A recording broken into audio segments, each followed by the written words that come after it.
देखिए, ये जो भाषा विज्ञान है, भाषा विज्ञान की नोट्स ये मैंने कल भेज दिया था। इस नोट्स में जो-जो इम्पोर्टेंट चीज़ें हैं, वो इसमें लिखा हुआ है। बाकी मैंने अभी भोला भोलानाथ तिवारी की जो बुक है ये, भाषा विज्ञान के विषय में भोलानाथ तिवारी की बुक ज़्यादातर चलती है। तो ये बुक की भी पीडीएफ मैंने भेज दी है। आप लोग इस बुक से भी अगर थोड़ा बहुत डीपली अध्ययन करना चाहें, तो इस बुक से भी कर सकते हैं। ठीक है? तो हम लोग इसी बुक को लेकर के चलेंगे, नोट्स को बाद में देख लेंगे, एक बार रिवीजन कर लेंगे, ठीक है? क्योंकि नोट्स से पढ़ना ठीक नहीं है, बुक से पढ़ना ज़्यादा अच्छा रहेगा। सबसे पहले देखिए भाषा किसे कहते हैं? भाषा विज्ञान की परिभाषा, भाषा विज्ञान का नाम, भाषा विज्ञान है क्या? कला है या ये विज्ञान है या ये मतलब जैसे होता है ना, अभी भाषा विज्ञान नाम क्यों रखा? जबकि भाषा तो एक लिटरेचर में आता है, इसको विज्ञान नाम क्यों दिया? तो ये विज्ञान है या कला है? आर्ट्स में आएगा। तो व्याकरण और भाषा विज्ञान, फिर उसके अंदर में भाषा विज्ञान के अध्ययन के विभाग, वाक्य विज्ञान, रूप विज्ञान, शब्द विज्ञान, ध्वनि विज्ञान, अर्थ विज्ञान, फिर उसके बाद गौण, भाषा की उत्पत्ति, भाषाओं का वर्गीकरण, कैसे-कैसे हुआ है, व्याकरण, साहित्य, ये सब विषय इसमें दिए हुए हैं, विषय सूची। हम लोग सीधा शुरू करते हैं प्रारंभ से, ठीक है? बहुत सारी चीज़ें इसमें दी हुई हैं। सबसे पहले देखिए भाषा किसे कहते हैं? ये सब लोग जानते होंगे, मनुष्य एक सामाजिक प्राणी है। अतः समाज में रहने के नाते उसे सर्वदा आपस में विचार विनिमय करना पड़ता है। कभी हम स्फुट शब्दों या वाक्यों द्वारा अपने को प्रकट करते हैं, तो कभी केवल सर हिलाने से हमारा काम चल जाता है। समाज के धनी वर्ग में निमंत्रण देने के लिए पत्र लिखे छपवाए जाते हैं, तो गरीबों में या कुछ जातियों में हल्दी या सुपारी देना ही पर्याप्त होता है। अच्छा, इससे एक चीज याद आया, पता है आप लोगों को, साउथ से अगर कोई हो, मैं क्योंकि अभी नेट की जब पढ़ा रहा था नेट के लिए, तो उसमें एक केरल से है, अच्छा अच्छे हैं, हाँ, वो मेरे स्टूडेंट है। तो वो उनसे जब बात हुई तो वो एक बात थी, साउथ में ना कुछ भी चीज़ हो, जैसे यहाँ पे निमंत्रण वगैरह छपवाए जाते हैं ना, साउथ में कुछ भी हो जाए, वो लोग बड़े-बड़े पोस्टर लगा देते हैं।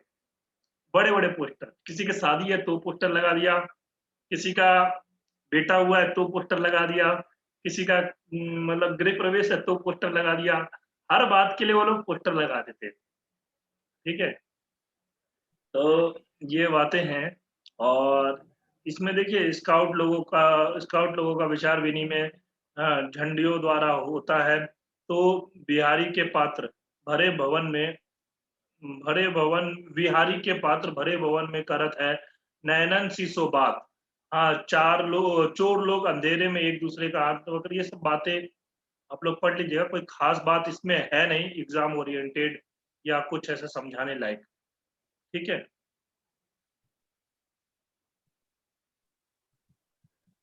देखिए, ये है भाषा विज्ञान का थोड़ा-सा यहाँ पे दिया हुआ है।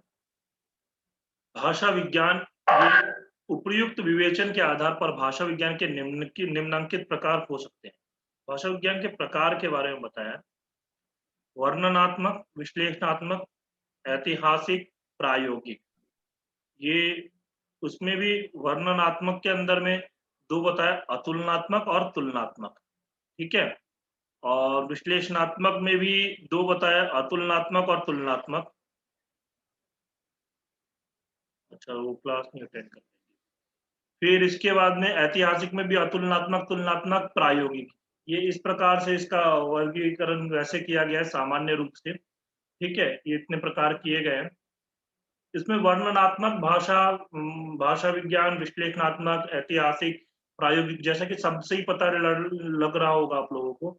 वर्णनात्मक मतलब उसका वर्णन करने वाला है। विश्लेषणात्मक मतलब जैसे आपका विश्लेषण करके, जिसे इंग्लिश में एनालिसिस बोलते हैं। ऐतिहासिक मतलब हिस्टोरिक परिप्रेक्ष्य में, और प्रायोगिक मतलब प्रैक्टिकल वे में। तो ये 4 प्रकार के भाषा विज्ञान के प्रकार बताए गए हैं, और इसी में ही आगे चलेंगे हम। ये देखिए, ये है भाषा विज्ञान। यदि केवल सैद्धांतिक रूप ही दृष्टि में ना रखा जाए, तो कहा जा सकता है भाषा विज्ञान वह विज्ञान है जिसमें भाव विशिष्ट कई और सामान्य का वर्णनात्मक, ऐतिहासिक और तुलनात्मक दृष्टि से अध्ययन और तद विषयक सिद्धांतों का निर्णय किया जाता है, ठीक है? फिर मतलब जो कई और सामान्य भाषा का यहाँ पर वर्णनात्मक मतलब बहुत सारे भाषा जो हैं, मान लो देखो हमारे यहाँ पे भारत के अंदर में ही 22 भाषाओं को तो संविधान से दर्जा मिला हुआ है, और भी बहुत सारी भाषाएं हैं जो संवैधानिक दर्जा नहीं है उनको, पर फिर भी वो भाषा या बोली है, तो वो जो है उनको क्या कहते हैं, वर्णनात्मक, उन भाषा को आपस में वर्णनात्मक, ऐतिहासिक, तुलनात्मक दृष्टि से जब अध्ययन किया जाता है और फिर उसके उसके द्वारा जो सिद्धांत प्रतिपादित या सिद्धांतों का जो निर्णय लिया जाता है, इसी को भाषा विज्ञान कहा जाता है। ठीक है, और आजकल जो है, पहले भाषा विज्ञान का इतना प्रचलन नहीं था, परंतु आजकल जो है भाषा विज्ञान बहुत प्रचलित है। आप कभी भी कहीं से भी एमए करोगे, एमए संस्कृत से अगर आप एमए करते हो, तो उसके अंदर में भाषा विज्ञान पढ़ाया जाता है, एक विषय लगता ही है। क्योंकि हमारे यहाँ पे जो मूल भाषा है, मूल भाषा हमारी संस्कृत जो है, वो ग्रीक, लैटिन या जर्मन, ये जो प्राचीन भाषाएं हैं, इन सभी भाषाओं से भाषाओं के काल की है, क्योंकि मूलतः ग्रीक, लैटिन, जर्मन ही भाषा मानी जाती है बहुत से भाषाओं का मूल उत्पत्ति। वैसे ही संस्कृत भाषा बहुत से भाषाओं का मूल माना जाता है। इसीलिए हमारे यहाँ पे जो संस्कृत वाले हैं, उनके में भाषा विज्ञान जरूर लगता है। ठीक है, आप लोगों में से बहुत से लोगों ने पढ़ा भी होगा एमए के अंदर में, लगता ही है। तो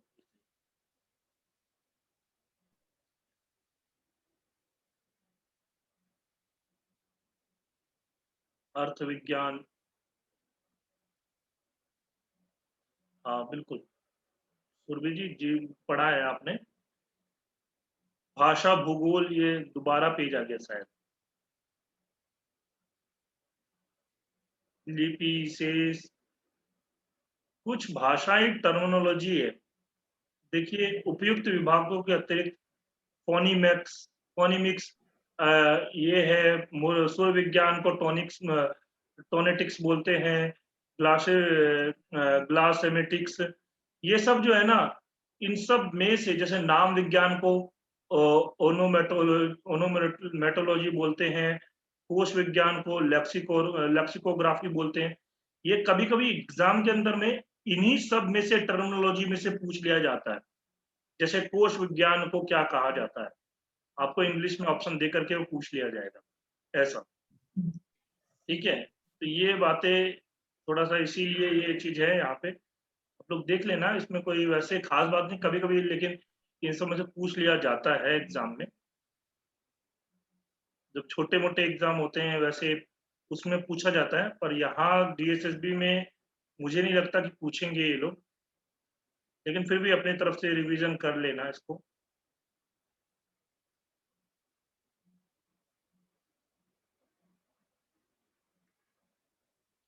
भाषा की उत्पत्ति एवं उसका प्रारंभिक रूप, एक सदी पूर्व पेरिस भाषा विज्ञान लिखने वाले, भाषा की उत्पत्ति कैसी हुई, ये सब हमारी परीक्षा की दृष्टि से इस सब में से कोई इंपॉर्टेंट बात नहीं है। ठीक है, इन सब चीजों को आराम से छोड़ सकते हैं हम लोग।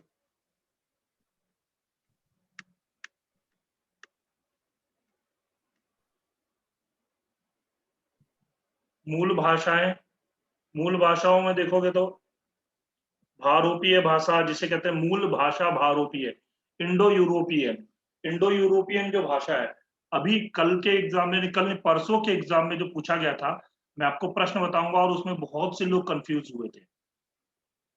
इसीलिए, क्योंकि ये संसार की भाषाएं और उनका वर्गीकरण यहाँ पे आएगा। देखिए, एक हमारे यहाँ की लोकोक्ति है, 4 कोस पर पानी बदले, 8 कोस पर बानी। 8 कोस पर बानी।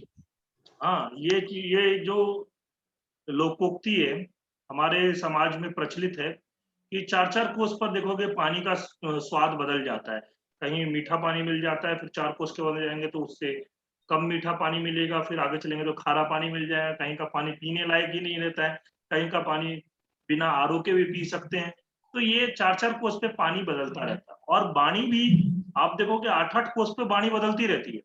मैं खुद मतलब मैं बिहार में तो ज़्यादा नहीं रहा हूँ और दिल्ली की वाणी का मैं बात नहीं कर सकता क्योंकि दिल्ली में तो कोई कोई फिक्स ही नहीं है कैसी वाणी चलती है। पर जब मैं महाराष्ट्र में रहा हूँ, महाराष्ट्र के अंदर में जैसे नासिक की वाणी अलग है। अहमदनगर वगैरह चले जाओगे तो वहाँ की वाणी अलग हो जाएगी। वो कोल्हापुर वगैरह चले जाओगे तो वहाँ की वाणी अलग हो जाएगी। आप इस साइड भुसावल वगैरह आ जाओगे तो इस साइड की वो अलग हो जाएगी। नागपुर वगैरह चले जाओगे तो वहाँ की अलग हो जाएगी। पुणे में चले जाओगे तो वहाँ की अलग हो जाएगी। तो एक महाराष्ट्र के अंदर में चलती तो मराठी ही है, पर खानदेशी मराठी हो गया, फिर उसके बाद में आपका नगर की मराठी अलग है। हाँ, उसको नगर की मराठी बोलते हैं। कोल्हापुर के साइड की मराठी को अलग बोलते हैं। तो ये जो है एक वाणी अलग-अलग बदलती रहती है, 8-8 कोस पे, ठीक है? और गणना करने पर जो भाषाएँ मिलती हैं, 2796 भाषाएँ मानी गई हैं, पर इससे ज़्यादा ही भाषा होंगी, ठीक है? देखिए जो भाषाओं का वर्गीकरण किया जाता है ना, वो इन आधारों पे किया जाता है। महाद्वीप के आधार पे। महाद्वीप जैसे जानते हो एशिया हो गया, यूरोप हो गया, अफ्रीका हो गया, हाँ, साउथ अमेरिका हो गया, नॉर्थ अमेरिका हो गया, हाँ, ऑस्ट्रेलिया हो गया, ये सब महाद्वीप जो है ना, इन महाद्वीपों के आधार पे क्योंकि जानते ही होंगे आप लोग कि जो भाषा ये है आपका, उसमें द्वीप जो है, महाद्वीप जो है, वो बहुत महत्वपूर्ण भूमिका निभाती हैं क्योंकि आप भी जानते होंगे जैसे एक प्रदेश है, उस प्रदेश में उसी प्रकार की भाषा चलेगी, भले ही थोड़ा बहुत चेंजेज़ आए। हाँ, तो वैसे ही एक-एक द्वीप के अंदर में एक द्वीप परिवार भाषा बोली जाती है। तो ये आपके एशिया, यूरोप, अफ्रीका ये सब जगहों की भाषा है और देश के आधार पर भी भाषाओं का वर्गीकरण किया जाता है, जैसे चीनी भाषाएँ, भारतीय भाषाएँ, तो ऐसे ही अलग-अलग राज्य अलग-अलग देशों के आधार पे अमेरिका की भाषाएँ हाँ, अमेरिका में भी अलग-अलग प्रकार की भाषाएँ चलती हैं। लैटिन अमेरिका की अलग भाषा है। हाँ, ऊपर के चले जाओगे तो अलग भाषा होगी। तो ये जो है आपके अलग-अलग प्रकार की वहाँ पे भी भाषाएँ चलती हैं। धर्म के आधार पर भी भाषाओं का वर्गीकरण किया जाता है। जैसे मुसलमानी भाषाएँ, हिंदू भाषाएँ, ईसाई भाषाएँ, ये सब। फिर काल के आधार पर भी धर्म जो भाषाओं का वर्गीकरण किया जाता है। प्रागैतिहासिक भाषाएँ, प्राचीन भाषाएँ, मध्ययुगीन भाषाएँ, आधुनिक भाषाएँ, जो लोग हिंदी से पढ़ते हैं, वो लोग जानते ही हैं हिंदी भाषा भी एक भाषा भी स्वयं में जैसे अब हिंदी भाषा में भी देखोगे आप लोग प्रागैतिहासिक भाषा अलग थी। प्रागैतिहासिक भाषा तो थी ही नहीं, ठीक है? तो उस समय में तो चिन्ह वगैरह चला करते थे। परंतु जो आप देखोगे मध्ययुगीन भाषा उसमें उर्दू शब्दों का ज़्यादा प्रयोग होता था हिंदी के अंदर में। आधुनिक भाषा हो गई, आधुनिक भाषा हिंदी भाषा के अंदर में उर्दू, पंजाबी सारी भाषा मिक्स हो गई है, इंग्लिश के शब्द भी मिक्स हो गए हैं। हाँ, बीच में कुछ संस्कृतनिष्ठ भाषा हुआ करती थी जो आपके उनके जो बोल सकते हैं हम आधुनिक से पहले मध्ययुगीन से पहले के जो समय है, उस समय में भाषा जो है हिंदी भाषा संस्कृतनिष्ठ हुआ करती थी। अभी जो हिंदी भाषा है, वो मिक्स भाषा है। तो ये भी है, काल के आधार पर भी वर्गीकरण किया जाता है और भाषाओं की आकृति के आधार पर आकृति आकृति मूलक वर्गीकरण हम लोग देखने वाले हैं। आकृति के अंदर में क्या होता है? अयोगात्मक होता है और योगात्मक होता है। योगात्मक के अंदर में क्या होते हैं हमारे प्रकृति और प्रत्यय जो हम लोग अभी जानते ही हैं व्याकरण के अंदर में प्रकृति और प्रत्ययों के बारे में जानते ही हैं। जो हमारे 18 प्रत्यय लगते हैं, तिंग 18 प्रत्यय होते हैं, सुप 21 प्रत्यय होते हैं, फिर कृदंत प्रत्यय है, तद्धित प्रत्यय है, स्त्री प्रत्यय और भी बहुत सारे प्रत्यय मिलते हैं। तो वो सभी प्रत्यय जो है जुड़ करके रहते हैं या अलग होकर के रहते हैं। योगात्मक के अंदर में जुड़ जाते हैं। अब जुड़ते भी हैं तो कैसे जुड़ते हैं? एक दूसरे के अंदर पूरी तरीके से जुड़ जाते हैं या अलग-अलग दिखते हैं या कैसे होते हैं? ये सब चीज़ होता है वो योगात्मक का है। अयोगात्मक में क्या होता है प्रकृति और प्रत्यय दोनों जुड़ते नहीं हैं। ठीक है? ये चीज़। परिवार के आधार पे वर्गीकरण तो कुछ परिवार बनाए गए हैं जैसे भारोपीय परिवार की भाषाएँ, हाँ? फिर उसके बाद में यकाक्षर एकाक्षर परिवार की भाषाएँ, द्रविड़ परिवार की भाषाएँ, ऐसे ही बहुत सारी भाषाएँ। पारिवारिक वर्गीकरण को भी हम लोग अच्छे से पढ़ने वाले हैं। ये दोनों वर्गीकरण हम लोग अच्छे से पढ़ने वाले हैं। क्योंकि इन्हीं से प्रश्न होगा। और भाषा विज्ञान के अंदर में हमारा जो महत्वपूर्ण टॉपिक है वो यही है, ठीक है। प्रभाव के आधार पे संस्कृत प्रभावित भाषाएं, फारसी प्रभावित भाषाएं, ये सब वर्गीकरण के कुछ आधार बताए गए हैं, ठीक है। तो इन सभी आधारों में हमारा जो दो आधार है, इन दोनों आधारों का हम अच्छे तरीके से अध्ययन करें, ठीक है। फिर आते हैं,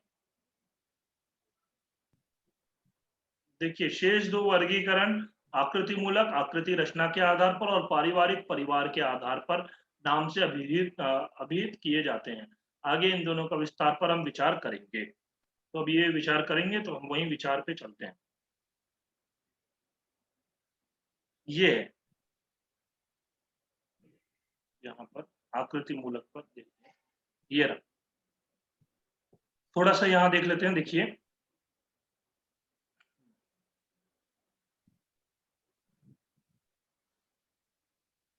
शब्द तत्व या पद रचना का संबंध व्याकरण या भाषा की रूप रचना से है। इसीलिए संबंध तत्व, पद रचना या वैयाकरणिक समानता पर आधारित वर्गीकरण क्या कह रहा था हमारा, आकृति मूलक। इसे ही हम रूपात्मक भी वर्गीकरण, रूपात्मक, ठीक है, रूपात्मक वर्गीकरण। मूल शब्द से रूप बनाने की प्रक्रिया या पद्धति के आधार पर जो भाषाएं समानता रखती हैं उसके अनुसार एक वर्ग में रखी जाती है। व्याकरणिक वर्गीकरण, रचनात्मक वर्गीकरण भी इसे ही कहा जाता है। व्याकरण के आधार पर या रचना के आधार पर इसे एक वर्ग में रखा जाता है। वाक्य इन रूपों के ही आधार पर बनते हैं, अतः इसे इस वर्गीकरण का संबंध वाक्य से भी है। इसीलिए वाक्यात्मक या वाक्य मूलक वर्गीकरण भी इसे ही कहते हैं। हिंदी में इसके लिए रूपाश्रित, पदात्मक, पदाश्रित आदि बहुत सारे नाम हैं, ठीक है। तो इसे जो है रूपात्मक वर्गीकरण, व्याकरणिक वर्गीकरण, रचनात्मक वर्गीकरण या वाक्यात्मक वर्गीकरण या वाक्य मूलक वर्गीकरण, कुछ भी बोल सकते हैं हम, ठीक है। दूसरा वर्गीकरण है हमारा पारिवारिक वर्गीकरण। इसमें संबंध तत्व के साथ साथ अर्थ तत्व की भी समानता होती है। इसमें केवल जो है संबंध यानी कि व्याकरण तत्व या पद रचना की ही देखी जाती है बात, इसमें अर्थ तत्व को भी देखा जाता है, ठीक है। साथ ही भाषा के प्राथमिक शब्द भंडार की समानता का भी विचार करते हैं। इन तीनों समानताओं के आधार पर दो या अधिक भाषाओं को एक परिवार में रखा जाता है। जैसे पारिवारिक वर्गीकरण होता है, वंशात्मक होता है, वंशानुक्रमिक बोला जाता है, कुलात्मक बोला जाता है, या ऐतिहासिक वर्गीकरण बोला जाता है। ऐतिहासिक वर्गीकरण जो है वो आपको ये बहुत बात ये हमें देखने को मिलता है, जो किसके लिए प्रयोग किया जाता है, हमारा पारिवारिक वर्गीकरण। और रूपात्मक वर्गीकरण जो होता है वो हमारा इसके लिए आकृति मूलक के लिए। देखिए आकृति मूलक के अंदर में केवल हम संबंध तत्व को देखते हैं, ठीक है। परंतु पारिवारिक के अंदर में हम संबंध तत्व के साथ साथ अर्थ तत्व को भी देखते हैं। ये दोनों तत्व मिला करके हम पारिवारिक वर्गीकरण, ठीक है। और आजकल जो है जो लिंग्विस्टिक पढ़ते हैं, मेरा एक अच्छा फ्रेंड है, वो जेएनयू से लिंग्विस्टिक पढ़ करके इटली गया, इटली में भी वहाँ पे लिंग्विस्टिक पढ़ा है उसने। तो उसके बाद में अभी आया है, वो डीयू से पीएचडी कर रहा है। तो वो जो लिंग्विस्टिक के अंदर में आजकल जो है ना, संस्कृत वाले भी लिंग्विस्टिक में जाते हैं, और लिंग्विस्टिक के अंदर बहुत स्कोप है, खास करके संस्कृत वालों के लिए। जैसे कोई कहता है ना कि संस्कृत में स्कोप नहीं है, संस्कृत में लिंग्विस्टिक के अंदर बहुत बढ़िया स्कोप है, ठीक है, ये चीज है। इस वर्गीकरण का आधार जो है संबंध तत्व या शैली है। हाँ, और इसमें वाक्य शैली से हमारा तात्पर्य वाक्य और रूप पद बनाने की शैली से है। वर्गीकरण दो बातों को आवश्यक ध्यान रखा जाता है इसमें। एक देखो, इसमें जो है ना अंग्रेजी में इसके लिए अलग अलग नाम रखा जाता है। हाँ, सिंटैक्टिकल या मॉर्फोलॉजिकल या टिपिकल या टाइपोलॉजिकल या सिंटैक्टिकल क्लासिफिकेशन, ये सब नाम इसमें इंग्लिश में रखे जाते हैं। और इसका जो पारिवारिक वर्गीकरण है उसका नाम जीनियोलॉजिकल, यानी कि वो जीन जीन यानी कि आनुवांशिक भी बोला जाता है। पारिवारिक वर्गीकरण को आनुवांशिक वर्गीकरण भी बोला जाता है, या हिस्टोरिकल क्लासिफिकेशन ये बोला जाता है। ठीक है। बाकी यहाँ पर ये दिया हुआ है, जैसे प्रथमतः वाक्यों में संबंधों का पारस्परिक संबंध किस प्रकार का प्रकट किया जाता है। जैसे मैंने भोजन किया, वाक्य ले तो मैं, भोजन और करना, अर्थ तत्वों का संबंध एक दूसरे से किस प्रकार का है, या वे एक दूसरे से किस प्रकार बांधे गए हैं। दूसरे वाक्य में मैंने भोजन किया, ये तीनों शब्द किस प्रकार धातु प्रत्यय या उपसर्ग से बनाए गए हैं, ये सब चीज इसमें देखी जाती है। ठीक है। अब ये यहाँ पर देखो, इसमें आकृति या रूप को दृष्टि से संसार, मतलब दृष्टि से संसार को, भाषाओं को दो प्रमुखता भागों में रखा गया है। पहला है अयोगात्मक, दूसरा है योगात्मक। ठीक है। अब देखिए, ये चीज एग्जाम में बहुत बार पूछा जाता है, कौन सी भाषा कैसी है। जैसे अभी परसों के पेपर में एग्जाम में पूछा गया, अभी आपको बताता हूँ परसों के पेपर में क्या पूछा गया था, बताऊं। बहुत बार एग्जाम में पूछा जाता है संस्कृत कौन सी भाषा है। नेट के एग्जाम में तो हमेशा पूछा जाता है, परंतु परसों के एग्जाम में पूछा गया था प्राकृत भाषा। प्राकृत भाषा किस प्रकार। ठीक है। तो किस प्रकार के, किसी को पता है, पढ़ा होगा पहले।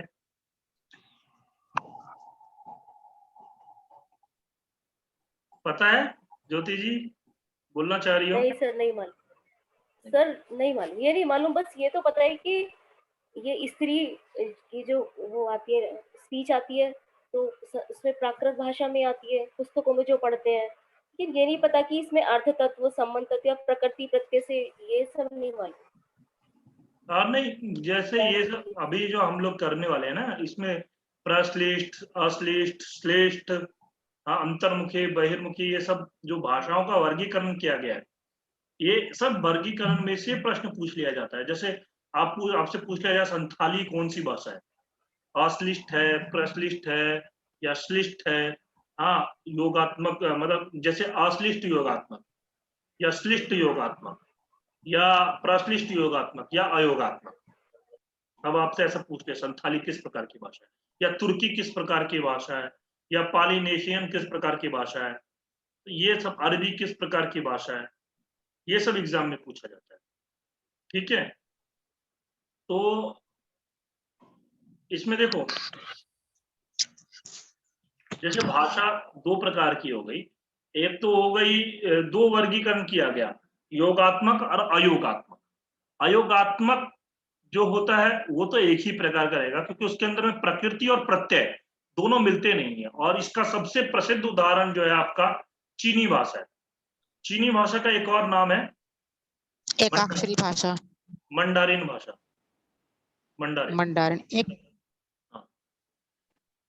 और एक आया था पेपर में, मैं आपको बताऊं, परसों के पेपर में जनरल अवेयरनेस में प्रश्न था कि संयुक्त राष्ट्र संघ की औपचारिक भाषा, यूएनओ, यूनाइटेड नेशनल ऑर्गेनाइजेशन की आपके भाषा जो है, ऑफिशियल भाषा, वो कौन सी नहीं है।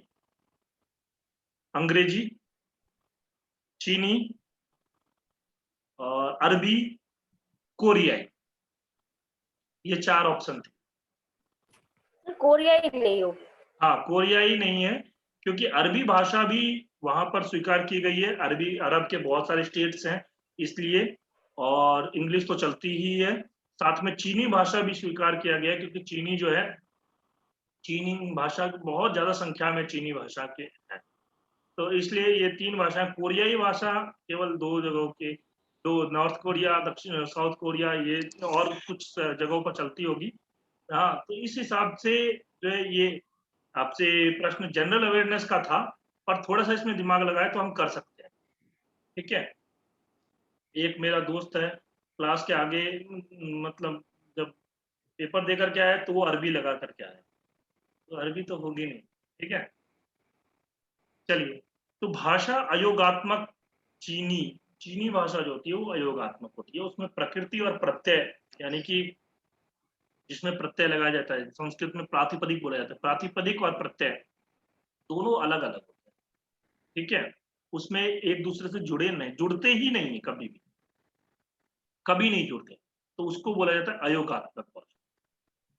फिर उसके बाद योगात्मक के अंदर में क्या हो जाता है, आपको प्रश्लिष्ट, अश्लिष्ट और श्लिष्ट, 3 भेद योगात्मक के किए, ठीक है। प्रश्लिष्ट, अश्लिष्ट और श्लिष्ट। उसमें भी प्रश्लिष्ट के अंदर में पूर्ण प्रश्लिष्ट और आंशिक प्रश्लिष्ट। अश्लिष्ट को 4 भागों में बांटा गया है।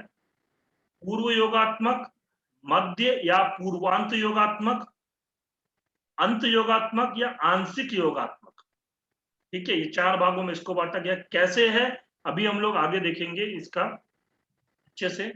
और श्लिष्ट जो है उसके अंदर में संयोगात्मक, अंतर्मुखी, अंतर्मुखी संयोगात्मक, अंतर्मुखी संयोगात्मक और अंतर्मुखी वियोगात्मक श्लिष्ट के अंदर में, ठीक। और बहिर्मुखी संयोगात्मक, बहिर्मुखी वियोगात्मक, ये इस प्रकार से इनका वर्गीकरण किया गया है। अब भाषाएं कौन कौन सी है, क्यों है ये भाषाएं, इसके बारे में अभी हम लोग थोड़ा सा और आगे पढ़ते हैं। पहले प्रश्लिष्ट क्या होता है, अश्लिष्ट क्या होता है, श्लिष्ट क्या होता है, ये चीज हम देख लेते हैं। देखिए अयोगात्मक है। अयोगात्मक के बारे में जैसा कि नाम से ही पता लग रहा होगा, जैसा कि अयोग शब्द से स्पष्ट है, इस वर्ग में भाषाओं का योग नहीं रहता। हाँ, उपसर्ग या प्रत्यय आदि जोड़कर अन्य शब्द वाक्य में प्रयोग होने योग्य रूप नहीं बनाए जाते हैं। उदाहरणार्थ संस्कृत में राम में आ प्रत्यय जोड़ करके रामेण बनाया, आ प्रत्यय जोड़ करके या टा प्रत्यय, ठीक है, टा जुड़ेगा। हाँ, पर रामेण बना। हाँ, हिंदी में मुझे दो, वाक्य में मैं कुछ अंश जोड़ करके मुझे जोड़ा या घटा करके मुझे बना दिया। तो इस प्रकार से अन्य अन्य भाषाओं में हो जाता है, परंतु ऐसी जो भाषा है जिसमें कुछ भी जोड़ा ही नहीं जाता है, उसको बोला जाता है अयोगात्मक भाषा, ठीक है। और अयोगात्मक भाषा का सर्वोत्तम उदाहरण क्या है, चीनी भाषा। चीनी भाषा में व्याकरण नाम को कोई अलग चीज नहीं है। वाक्य में एक ही शब्द स्थान और प्रयोग के अनुसार संज्ञा विशेषण, क्रिया विशेषण आदि का हो जाते हैं। वहां मैंने सुना है, जहां तक मैं चीनी भाषा जानता नहीं हूं, परंतु एक ही शब्द जो होता है ना, अगर पहले प्रयोग करेंगे तो